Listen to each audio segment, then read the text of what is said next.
empiezan a introducirse dentro de los aperos de la agricultura. Pasamos de una ganadería en la que, pues, hombre, teníamos los cencerros, las vacas para organizarlos a los lados en un monte. Ahora que las vacas de ahora llevan una especie de cencerro, pero electrónico. Entonces, nos dice el ganadero el estado sanitario de su ganado, cuándo va a parir, dónde se encuentra, cuánto se ha movido. Y también, como no, la maquinaria agrícola. Los tractores al uso, como el agricultor conduciéndolo, a tractores que se prescinden de la agricultura. No solo lo va a manejar desde una tablet. Bueno, y también, por no ver solo planos del sector agrícola, he querido poner este caso, no sé si lo veis bien, tampoco tiene conductor el camión. Esto es una famosa empresa de cervezas en Estados Unidos. Ha sido el primer distribuidor de algo relacionado con el sector agroalimentario en el que han distribuido 50.000 cervezas recorriendo 200 kilómetros en un tractor autónomo. Tenemos a un grande del sector agroquímico, Bayer.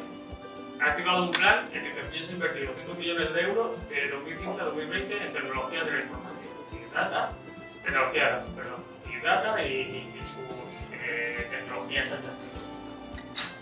Después también tenemos que todo esto que se está desarrollando son startups, son empresas pequeñas. Entonces, eso, la competencia esa que se crea entre startups pequeñas es que todos intenten mejorar, se intenten mejorar año a año y mes a mes. Y estamos viendo un gran desarrollo últimamente de esto por esto.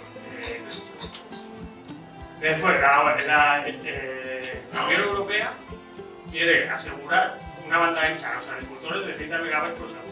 De aquí a no sé cuánto era. Y así es una molécula, compuesta por un ADN y una ARN, ¿vale? Y a que se le ha adicionado una enzima Cas.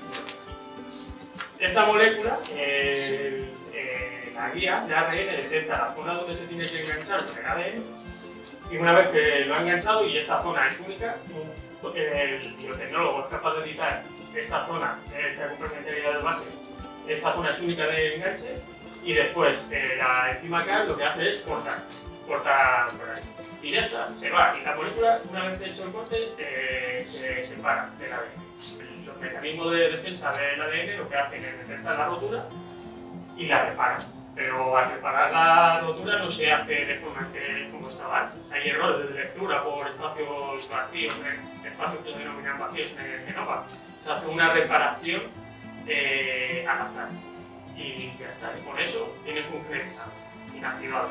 Puedes presentar, eso la planta después puede presentar un rasgo o resistencia a sequía o como veremos ahora, vamos a ver algunos casos.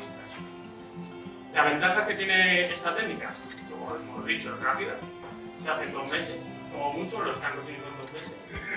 Bajo coste, se pasa de invertir durante mucho tiempo del desarrollo, durante todos esos años de desarrollo, de inversión, pasa de, no sé, millones de euros a unos cuantos miles de euros para editar un efecto.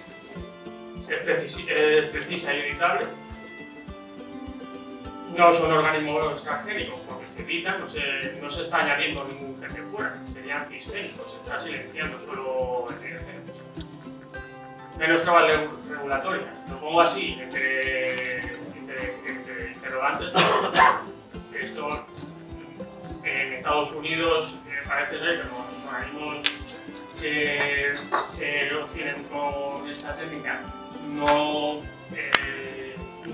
es necesario una nueva regulación, aparte de la transgénica, pero en la Unión Europea,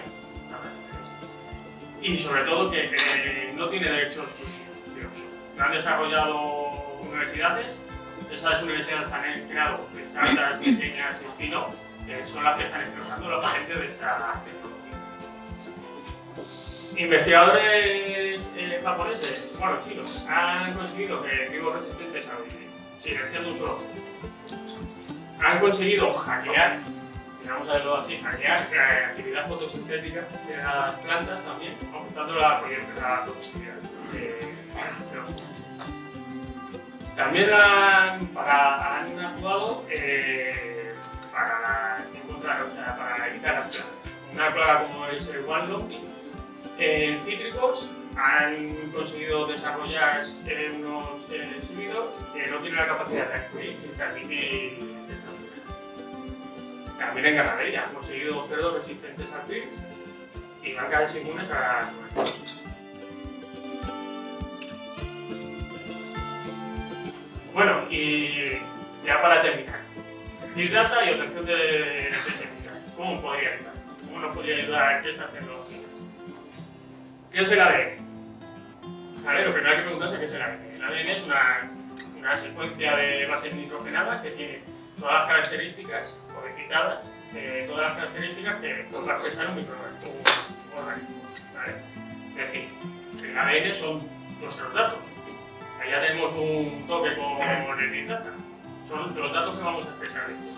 Pero si es que lo vemos más esquemáticamente, el ADN es esto. O sea, es una correlación de bases nitrogenadas, cada uno con su orden, y esto a qué se parece, que lo hemos visto aquí. Bueno, pues esto se parece a esto.